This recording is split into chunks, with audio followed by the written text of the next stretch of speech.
Baada ya Wajerumani kuhangaika kwa kulihamisha hilo kaburi, unaambiwa walitandikwa bakora, haijawahi kuonekana kifani chake. Walichapwa fimbo, lakini aliyekuwa anawachapa fimbo hizo alikuwa haonekani.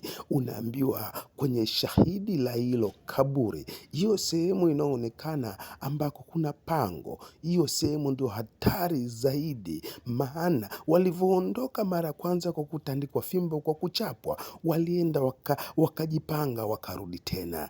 Walivyorudi kwa mara ya pili, walikuja wakiwa wengi ili waweze kulichimba haraka haraka na waweze kumaliza. Unaambiwa hapo palitoka nyuki wengi sana, waling'atwa na nyuki mpaka askari watatu wa Kijerumani walifariki dunia kwa kuhangaika kulihamisha kaburi la Bwana Sharifu.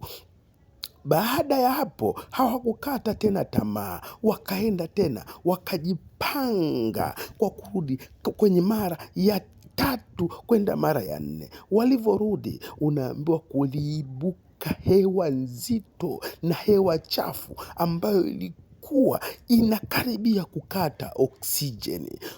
Waliyashindwa, ambao mpaka wengine waliokuwa wamelizunguka kaburi hilo walizimia kwa kushindwa kupumua. Baada ya kuamua kuliacha kaburi hilo na kuamua kulifukia, ndipo hali ya hewa ilivyorudi kuwa shwari na ilirudi kidogo kidogo. Unaambiwa Wajerumani waliamua kuliacha, lakini tulivyopata uhuru kaburi hilo lilijengewa.